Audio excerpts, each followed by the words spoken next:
This is the Wisdom Podcast.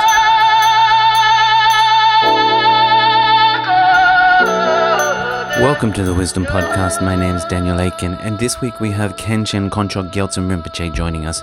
Rinpoche is an important teacher in the Drikung Kagyu lineage. He's the founder of several Drikung Kagyu Buddhist centers. In this episode, he tells us a little bit about his life, what it was like in Tibet, leaving Tibet, his training as a Buddhist scholar, and also his time in a 3-year retreat. Rinpoche shares a little bit about the Drikung Kagyu lineage and practices. So I hope you enjoy this conversation with Rinpoche.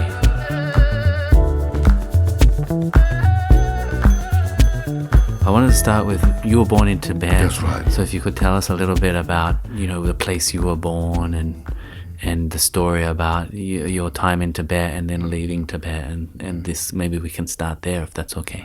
Actually, I was born in Tibet 1946. And the name of the place is very well known all throughout Tibet. It's called Zari.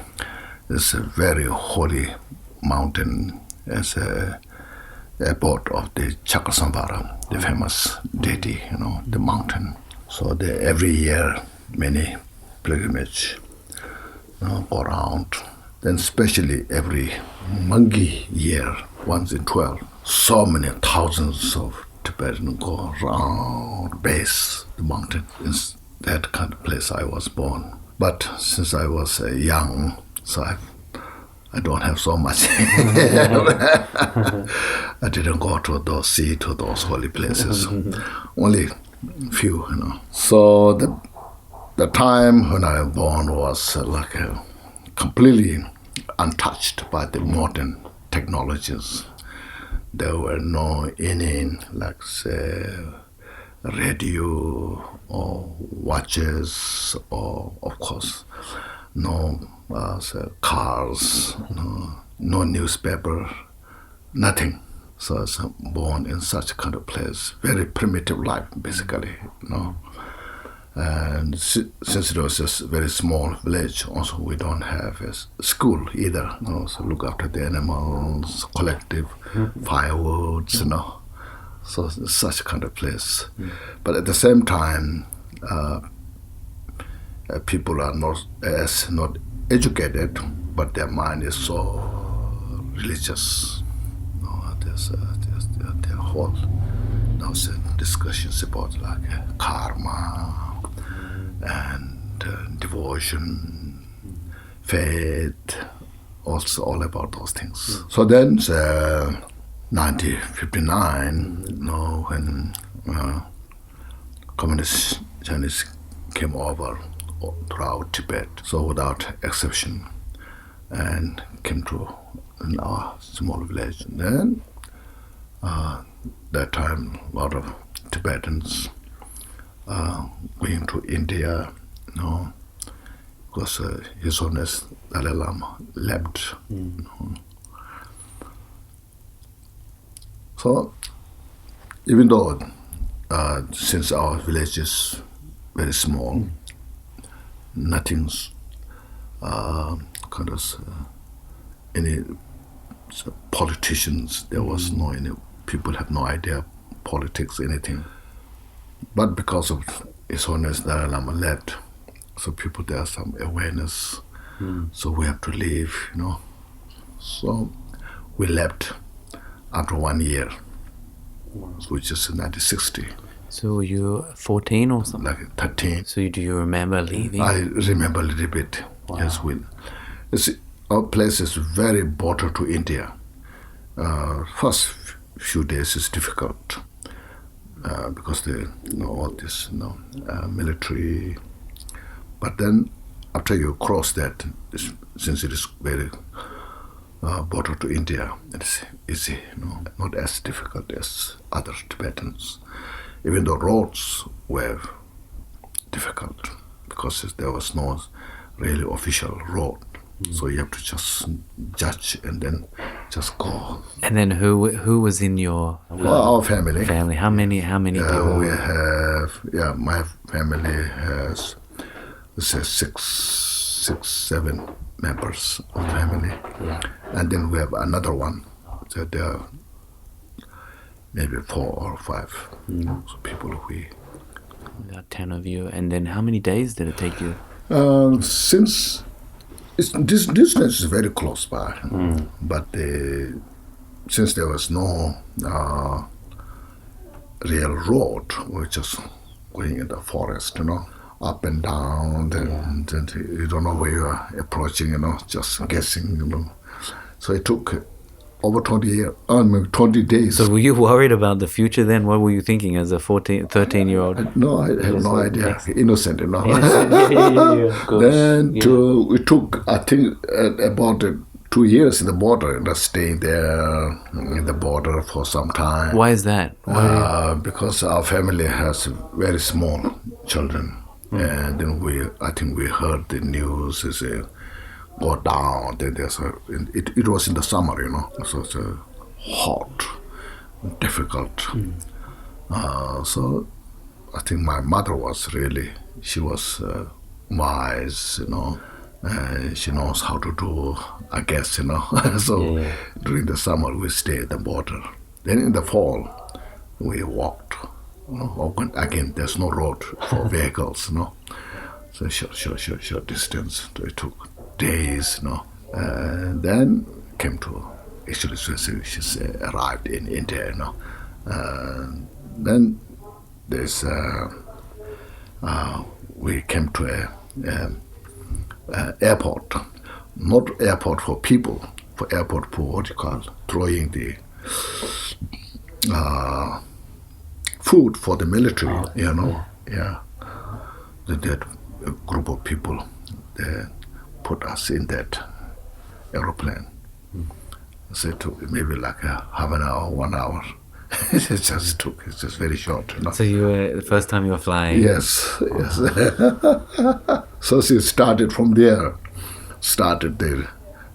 the 20th century. Yeah, so your village, not even a radio. No radio, no watches, nothing, no newspaper, nothing.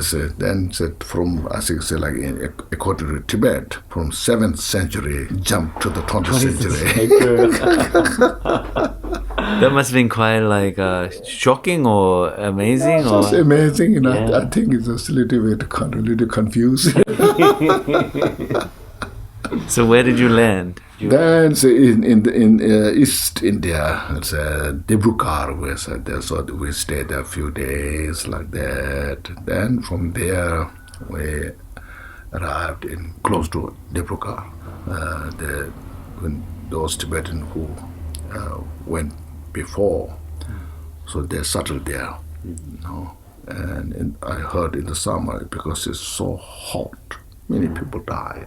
And so we stopped there for a couple months. It was just, I think, end of 1961, beginning of 62. So that's the first time I started learning alphabet, Tibetan alphabet. To reading? Yeah, read and writing together. So for 2 months we settled there. So then there's different choices that either Tibetans should go to settlement or any places. So my mother was now carefully choosing the place.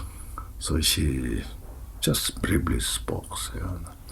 If you go to settlement, the Indian government will give some pieces of land to grow the crops, So she said, we have such a small children, no way that they can work. So it's the best place for school, So she heard Darjeeling is the good place to go. It's high in the mountain, good, climate is good, So the Indian government said, if you go to settlement where there's designated place, they will support all the transportations. Like if you go to Darjeeling, then there's no support from the government. You have to make your own. Yeah, you have to make your own arrangement. So that she chose, So we ended up in Darjeeling, 1962, beginning of that year. So I, myself and my brother and sister, we admitted to the school. So I stayed there 6 years. So I completed the, up to 8th grade. So then, 1967, we heard in Varanasi, the Indian government will sponsor to establish the institute, Buddhist institute, to study Buddhist philosophy, all this.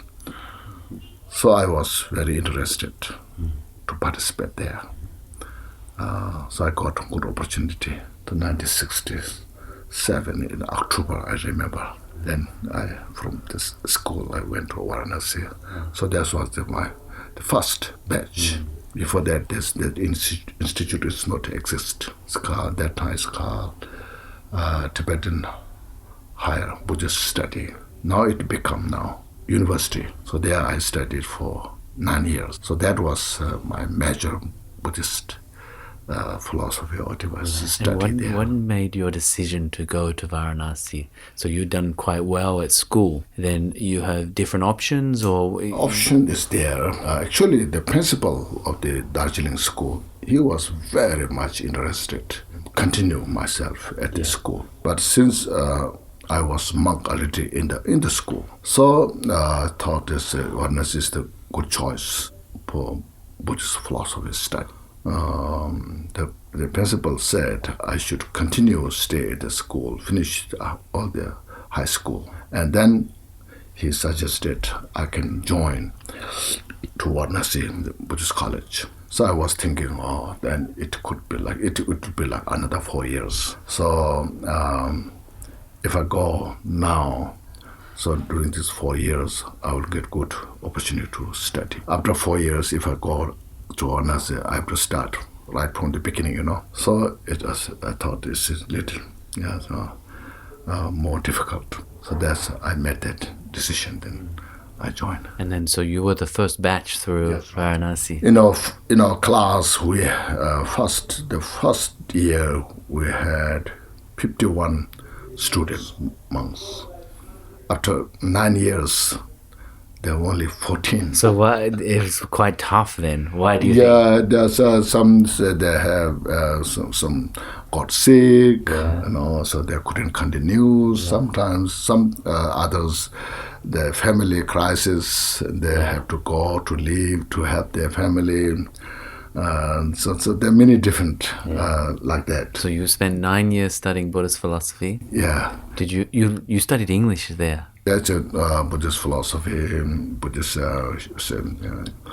Tibetan, the grammars and the languages and English. That's where you learned to speak English? Yes, writing and reading, but not so much speaking, because only speaking is only in the class. When you finish out of the class, then either you speak Hindi or Tibetan. So my spoken was very poor. I'm wondering what your favorite subject was. I don't know. Because what about the topics, the syllables in each different class? So all are good, except Sanskrit. Sanskrit a little bit reading, right? Yeah. Sanskrit is no one kind of spoke Sanskrit, no. So only just reading the book, just crime, just memorize. That was very difficult. After when you finish the examination, after like 1 month, all gone. So 9 years studying really hard, and then what happens next? What do you think you? Then 1976, I graduated from that university or institute, and then I went a little bit here, there, meet different teachers, study some other Buddhist teachings. Particularly, I went I met Khunu Rinpoche. Yeah, I met him before 1971, 72, you know. That time he used to stay in Bodhgaya, you know, and we were studying in the Sarnath, Varanasi. And July is so hot weather, so couldn't go. There was a summer vacation, 2 months, so no kind of say due to the weather, it's prevented us to go there. But then we have 1 month vacation in October, so that time for 2 months, went to Bodhgaya, met him, and received some teachings, and then also made some pilgrimage, like a vulture pig and Nalanda University, like those, you know. Then so one of his students I met in 74 just said, "You are so fortunate meeting him, because like him nowadays very difficult to find, you know."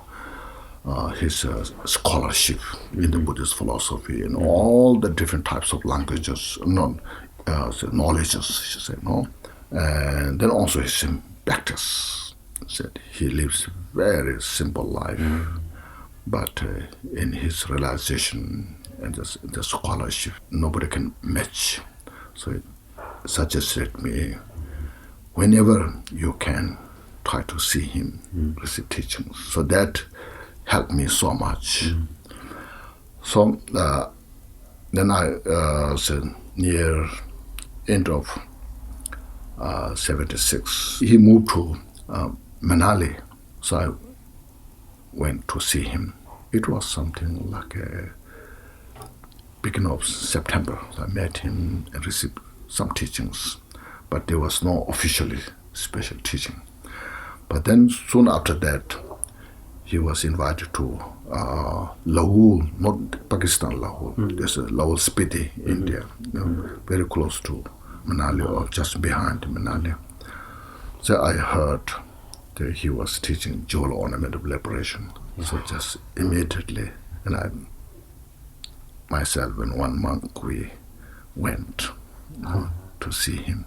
And then I requested to, you know, if I can participate teachings. I said, okay, yes, no. So I got best opportunity for 2 months, you know, Jewel Ornament of Liberation teachings, and then many others. How many students were there? Oh, the monk that area, they were there. Yeah, I don't know how many, but maybe like say 30, 40, you know, so could nice. Be, you know. So after 2 months, so I felt, if I get a chance to study with him under his guidance, like for 3 years, I thought I'll become a scholar, you know. You already did 9 years, yeah? But where he taught, where he explains, such a kind of, it makes it such a great significant, you know, just kind of, you know, digging the depth, the word meaning, you know, the stories, as a background, and then his, you know, different scholars says this and this, and then I felt almost, you know, he has memorized all the life story of Milarepa, the 100,000 song, you know. Off and on, he just make a quotation from. There's a Milarepa said this, Milarepa said that, Milarepa said this, you know. So I really, there's a big, between Lahore Spiti and the Manali, there's a big, pass. Now it is end of December. So if there's a snow happens, then you cannot go through. This is so high, you know. So then he said, as soon as we finished the Jewel Ornament of Liberation and other teachings, then said, now go back, don't stay here, it will be difficult, winter. because so cold. So then I requested him when the road is open, can I come back? I said, oh yes. So I prepared some special text, to. And as soon as I was thinking, I made fully all the decisions. As soon as if the road is opened, then I will go to see him.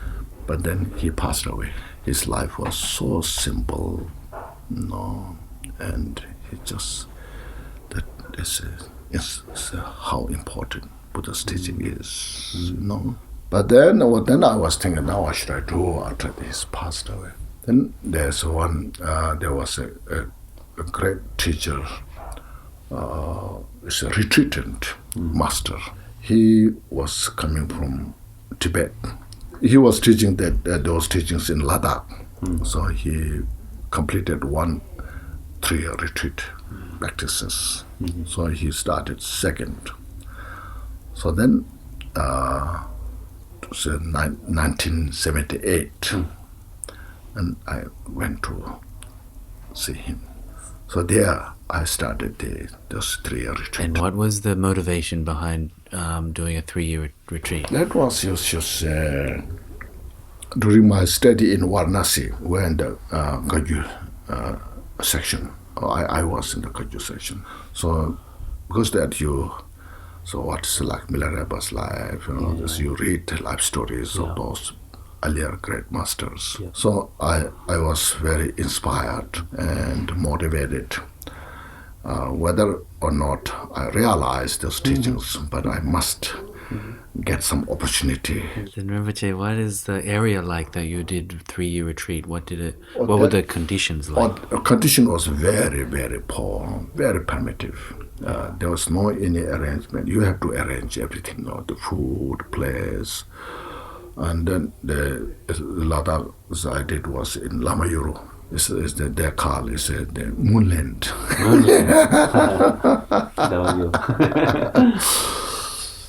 So I have to arrange a place for retreat. Yeah. So I, actually during my retreat, I changed maybe 1, 2, 3, 4, 5 times. You have like a cabin or? Now they maybe I'm sure more improved. Yes. So 1978 was a kind of was a little very old fashion, So I have to. So when monks moves to different places, I have to request there. Can I stay in your, like I said, so what you call room, or the place, So then when the monks come back, I have to move to another place. But it was so kind of peaceful, so relaxing, just such great kind of a joy there, Yeah.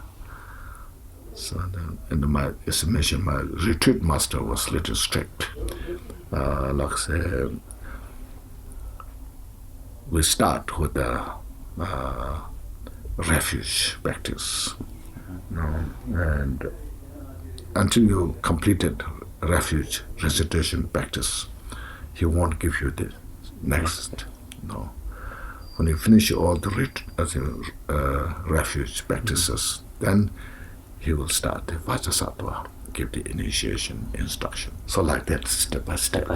Yeah. And then Rinpoche, how many people were doing the 3-year retreat? That time, I think there were maybe 12 or something. But I started by myself. Yeah. Those they already started some months before I got there. So I was just by myself. So you remember this time? It seems like quite fondly, right? Yeah, it's a lifestyle, very primitive, but it was so rich. And then Rinpoche, you had studied so long, you've studied for like 9 years, and then with Khunu Lama, and then you did retreat. Could you say a little bit about the importance of integrating like like study and practice, and because even you have done so much study and then you wanted to do retreat on as well. So I guess this is an important part of practice. I should say this is the main purpose of the Buddha's teaching. Buddha's teaching, the concerning of the Buddha's teaching is sentient beings to free from suffering. That's the concern, not just educate. So to free from samsaras, we have to work with our mind, purify all the mental delusions. So to do that, first, for some extent, you have to study, understand the point. Why? Why is it like Four Noble Truths? Why what type of suffering is there? What's the origin of suffering? And what means the cessation of suffering and the path to the cessation? So these things, you have to have some basic understanding. Once you understood, then the application is the most important. So to do that, at least like 3-year retreat.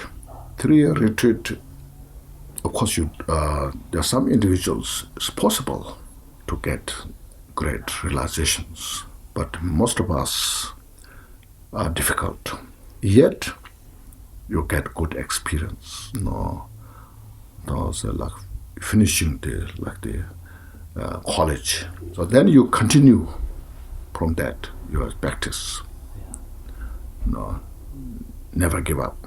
See, so study and practice, both are equally important.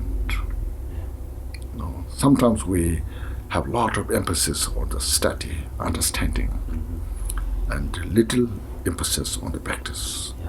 So I feel this little mistake. I think both emphasis are equally important. Study and the practice. Because as long as when these are mental delusions, mental afflictions exist, no matter how much we know, still there's a lot of shortcoming. It's clear. So mental delusions are tyrant. It will take over by it, no choice. So that we cannot stop just that moment. So it's like you're driving, say, 70 hours, 70 miles an hour. Just stop there. You cannot do that.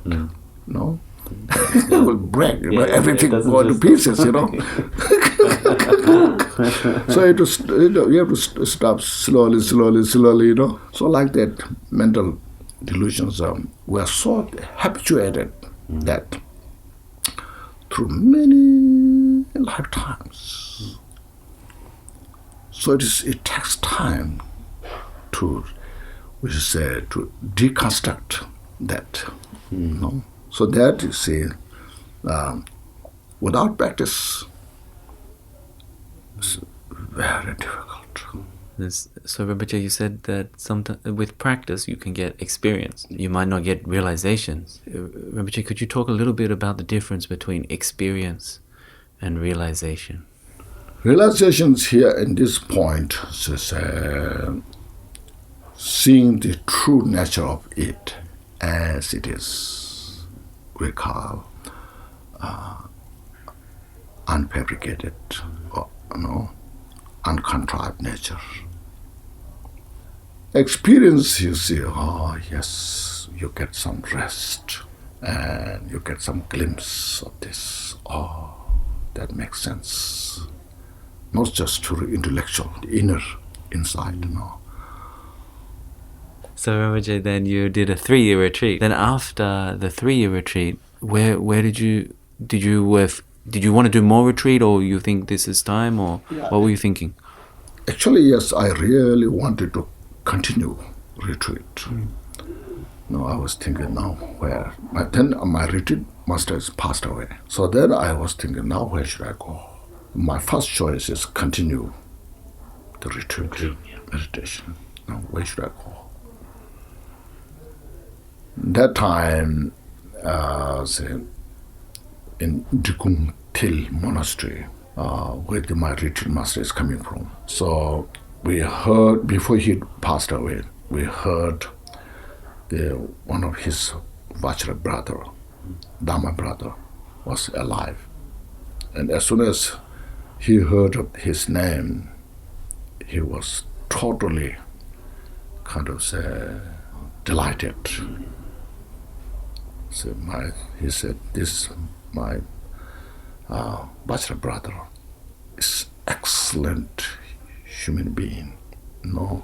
He's superior.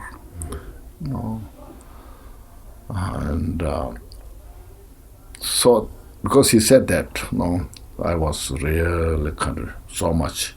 Now since he passed away, I wanted to see him really so much. So I was thinking how I can get there. Then my second choice was maybe teach in the university, like in Varanasi. There's schools there. The people they know me, and I have some other Dharma brothers as well, as classmates. So they asked me to come there. That was my second choice. So I was thinking, now, if I cannot get that, to see that teacher, go to Tibet, then maybe I'll do that. But none of those happened. Yes. Somehow, just some kind of news went here and there, and then I just ended up coming to the West. So in 1982, I came to the country, the United States. And what prompted that? Yeah, that said some teachers said they was to visit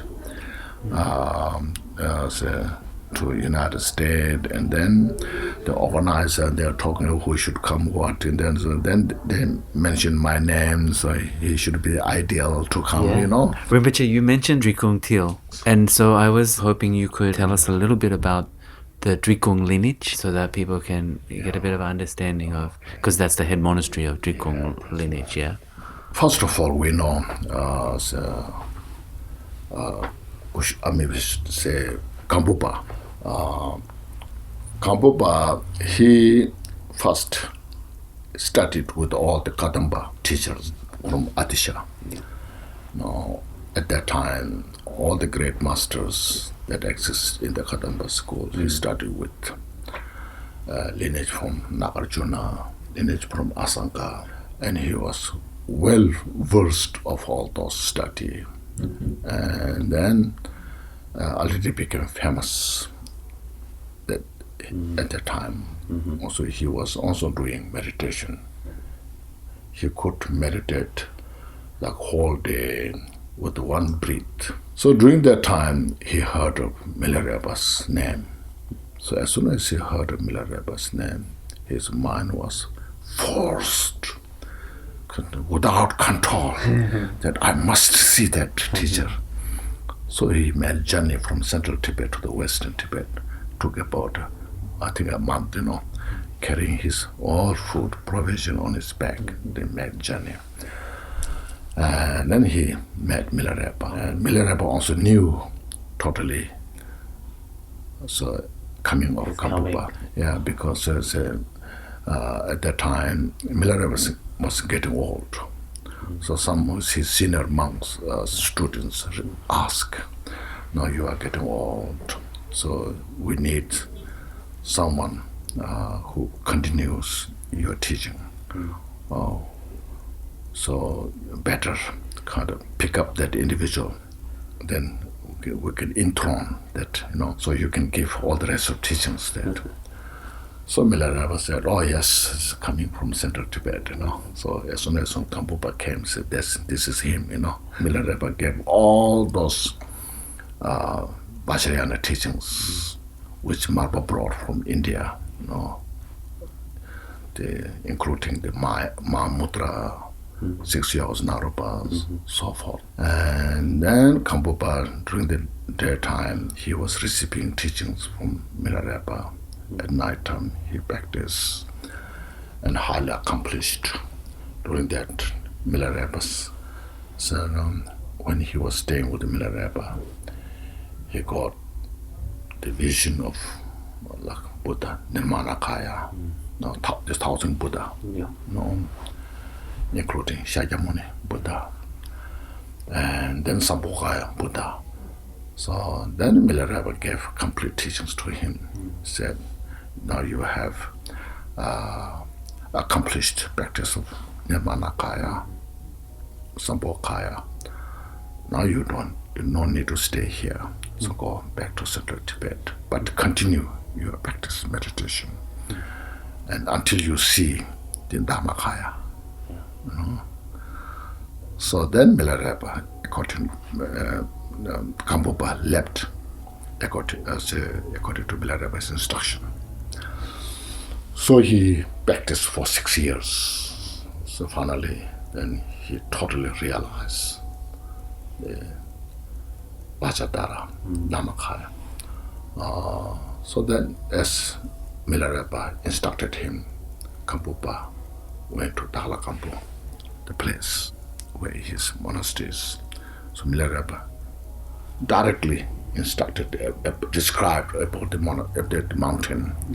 This is the mountain, this like this. You go there and teach there, and you will benefit so many sensations. So Gampopa did that. So Gampopa combined that the Kadampa school and the Milarepa school. So as you read the jewel ornament of liberation, precisely it's described from in the Bodhgaya section, the tradition, the lineage from Nagarjuna, Shantideva, this Bodhgaya lineage, and then from Asanga to the Lama Silingpa, that lineage. And occasionally Milarepa's instructions here there. So that the Drikung Kagyu now started such, So Gampopa gathered so many those great masters, like first Karmapa, and so forth. So his main disciple was Pamutuba. Pamutuba, even before meeting Milarepa, he was well versed. He studied with all the great masters that exist in Tibet, including the Khenchen Konchog Gyaltshen. So after meeting Gampopa, his all doubts and confusions totally dispelled, completely finalized all his, So that's why he became the Gampopa's student. So then Gampopa gave all the instructions to Pamutuba. So then Pamutuba went to Paktu, the place. There he started his monastery and became very famous. Pamutuba himself highly accomplished in his meditation, like actually Buddha, So all the monks, there's bodhisattvas of the various bhumis, especially 8th, 9th, 10th bhumis, So the Paktu become the Sambhogaya Pure Land. So as Pamutuba has all those great disciples, and then Jigten Sumgun was one of the prominent disciples of Pamutuba. Jigten Sumgun met Pamutuba when he was 25. And of course, before that, he studied also with many other great teachers. And his mindfulness, his compassion, his devotion, this was just so kind of prominent. Again, when he heard of Pamutuba, then he was coming from Eastern Tibet, his total attention is drawn. So I must see that. So day and night he made journey and met Pamutuba. As soon as when Pamutuba met him, then Pamutuba said, "Now all my disciples are completed." Yeah. So Jiten Sungun, during those, he attended 32 months. And during those time, he received complete instructions from those the major lineages, as I was speaking, but from the Nagarjuna, Asanga, Milarepa, Marpa, Milarepa, all this. So after receiving all those complete teachings, and then Pamutuba passed away. And nearby there's a special cave. It's called Ichung Cave. So then he went there to do retreat. Went first 5 years, he did the retreat there. Then he made a short break, and then again he came back, and 2 years retreat, with very little kind of provision, support. Totally devoted, no distraction anywhere. That time Jiten Sungu was Upasika. Yeah. But his conduct was so pure. And everybody highly respect. And so maybe one story. During that time of Pamutuba, Lingje Reba was the teacher to Zamba Gyaren, the founder of Drikung Kagyu. Lingje Reba was well known that time, highly accomplished in his realization. So Lingje Reba one day suddenly wrote a life story of Jiten Sungun. It's called 20 Verses. We have that. I have translated that. When you read about that,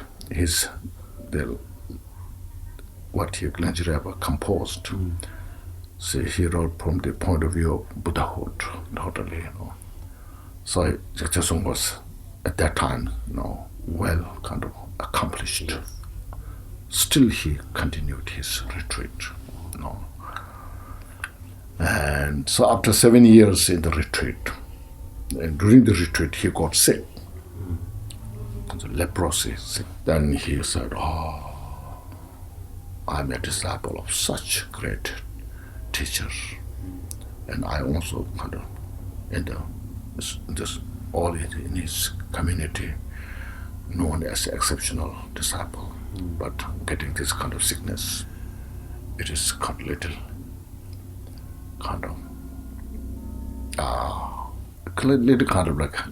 unpleasant kind of thing, things that like that.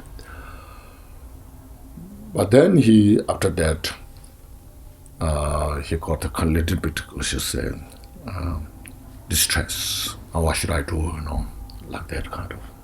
But then after that, he looked to all the sentient beings and himself, the teachings that he received.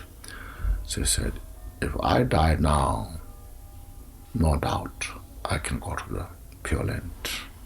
There's no fear. But what about all the sentient beings in the samsara? The suffering is so immense and unending. What about them? Then his kind of unconditional compassion rose in his heart. Tears built in his eyes. Cannot stop. Then in front of him there's a generating statue. So he looked at that as a generating. And then he did the prostration, and meditated on that compassion without any stopping, unceasingly. So because of that compassion, the bodhicitta, and seeing everything is a manifestation of the illusion. So all this combined, then his all sickness just disappear. The moon recover from the eclipse. Yes. You know. So then that moment, see, his rest of his obscurations, or the most subtle obscuration for enlightenment, are fully purified, and he attained Buddhahood. That when he was 35, and he made there's a song. It says the song at the enlightenment.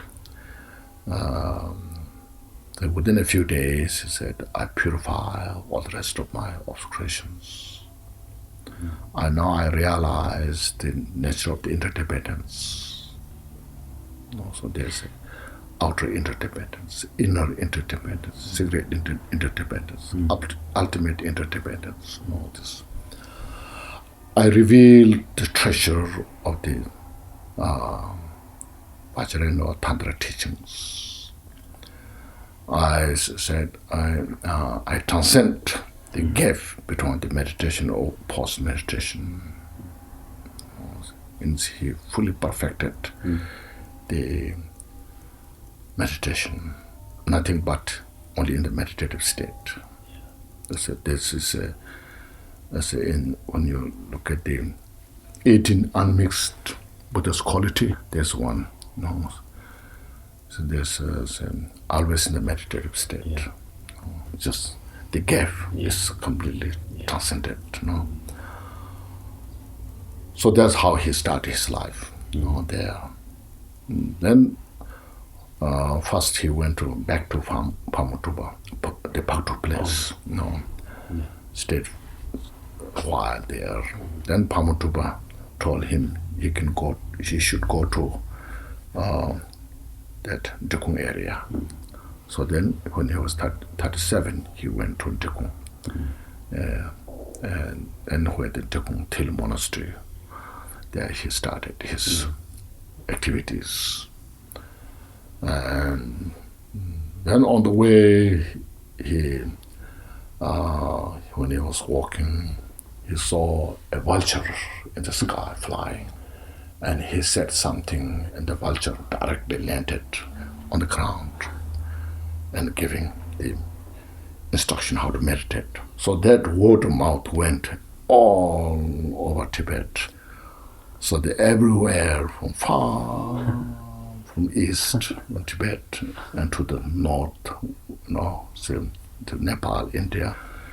So many people started coming to us, says, let's go see the Lama who can give the instruction to the meditation to the vulture. That's how it started.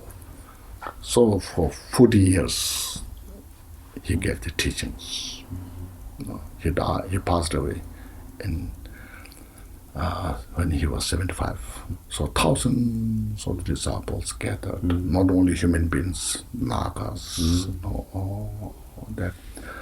There are some highly accomplished masters coming from different places to see him. There are some are so stupid, knows nothing, but then go to see him. Good idea. Yeah, so he satisfies everybody who come there. No matter what kind of profound questions they have, he's satisfied.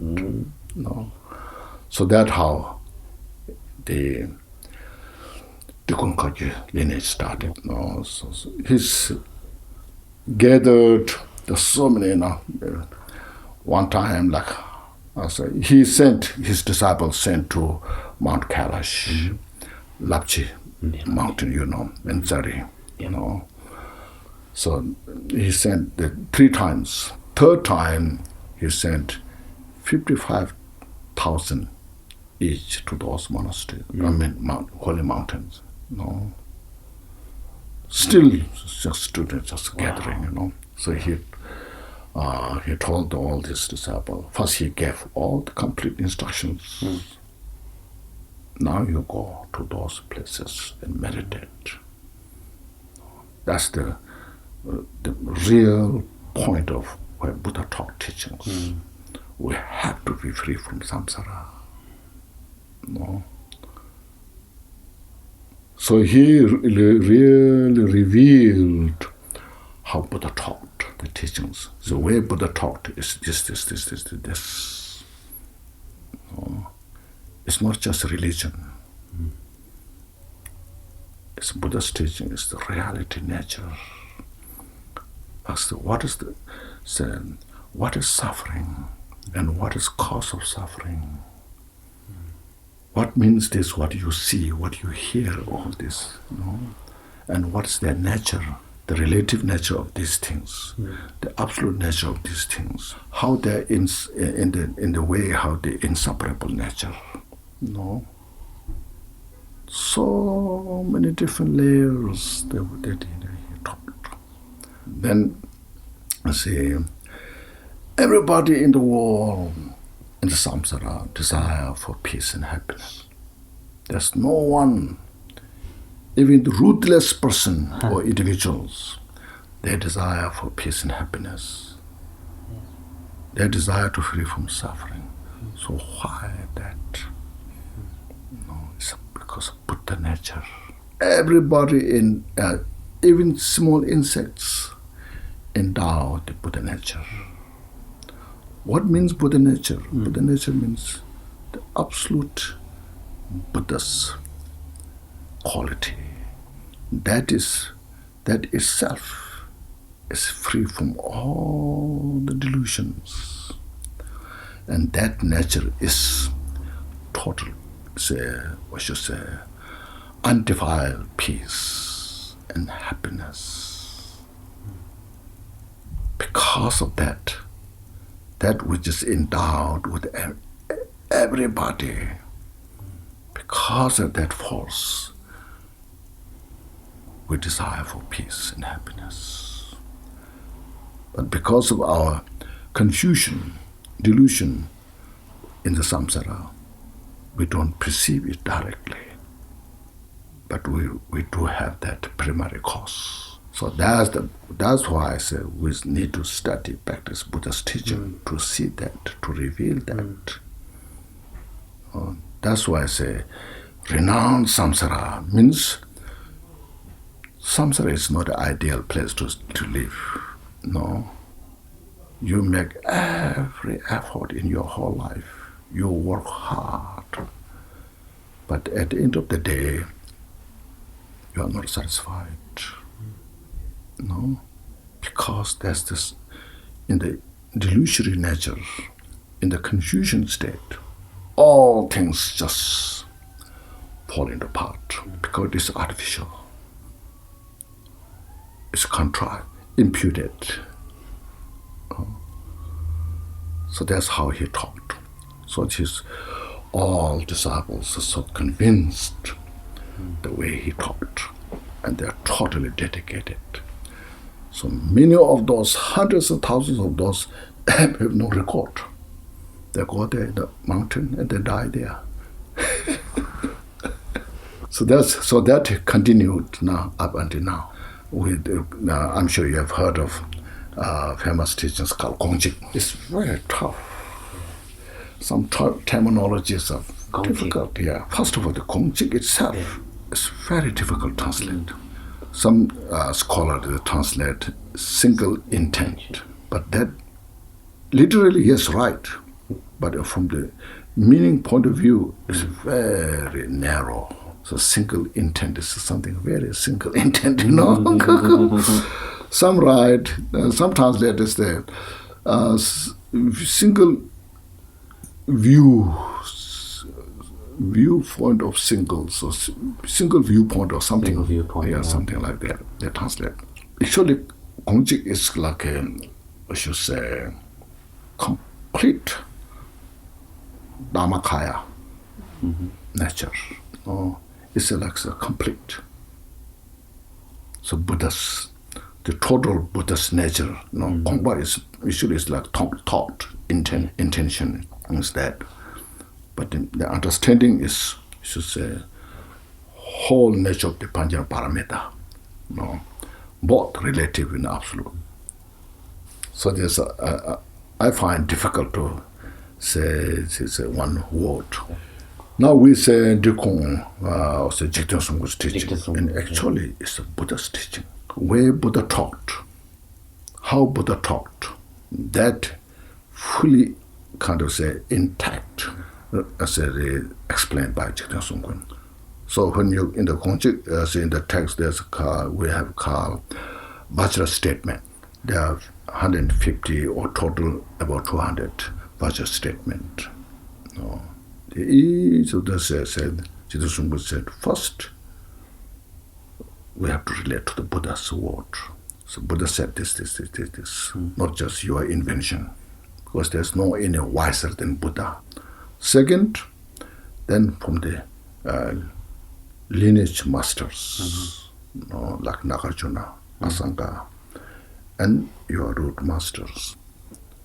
Third, your own realization, which Jigten Sung fully realized. Jigten Sung said in the public, in his own system, what have I taught? There's nothing that which I have not experienced. From his own realization, taught this.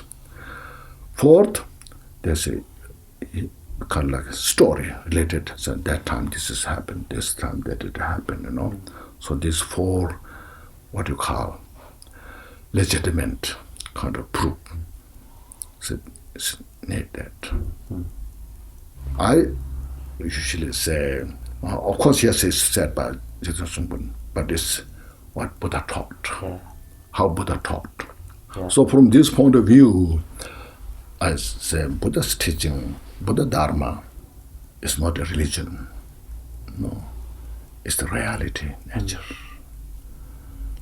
Like say, fire is hot at the time of Buddha and still now, never changed. The mental affliction is a mental affliction at the time of Buddha, still now. The cause of suffering is mental affliction at the time of Buddha, and still now. So that is Buddha's teaching. It's the way how to recognize the suffering and how to free from the suffering. Otherwise, we should say economic is a religion, science is a religion, We can say, this is a religion. In that case, we should say Buddha Dharma is a religion. No. Another way is how to free from suffering. Anybody, the cause of suffering is a cause of suffering for anybody who knows, who doesn't know, who accepts, who doesn't accept. Human beings, non-human beings, it's universal. Rinpoche, you've been in the West for like 30 years, and so you mentioned earlier that everyone has Buddha nature, and the Buddha nature and the afflictions are not of the nature of Buddha nature; they're different nature.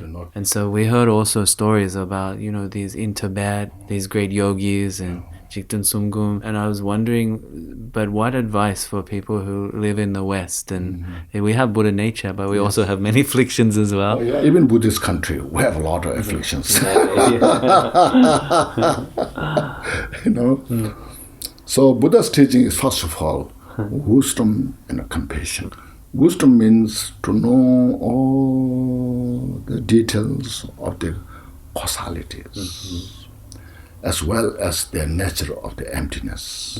No self, for example, no self is not a Buddhist belief. You cannot find the self through your investigation. There's no self exists. So understanding that, knowing that, even though we are so habituated, I myself, like even me, I'm talking about that myself, still I'm very strong holding, it's me, because it's a habit. This habit is so deeply rooted. So first understanding that, it's kind of say, you're fully convinced and get the conviction. There's no self, it exists. Once you understood that, then what I mean, the practice. Now, slowly, purify that, it takes long time. So that wisdom Then compassion is that because we're all interdependent, as I mentioned, we all desire for peace and happiness. No one desires to free from no one desires suffering. So because of that, the compassion is the one, I should say, a principal tool to bring peace first to our own heart. No, then that becomes a source of peace for others. No, so it doesn't matter west or east. No, we all appreciate. See, everyone appreciates the compassion, tolerance, forgiveness. See? Yeah. It's natural. Yeah, it's natural, And there are different lifestyles. Yes. All the lifestyles are just their own. Yeah. But day to day, how to live. It's really to live, how to live.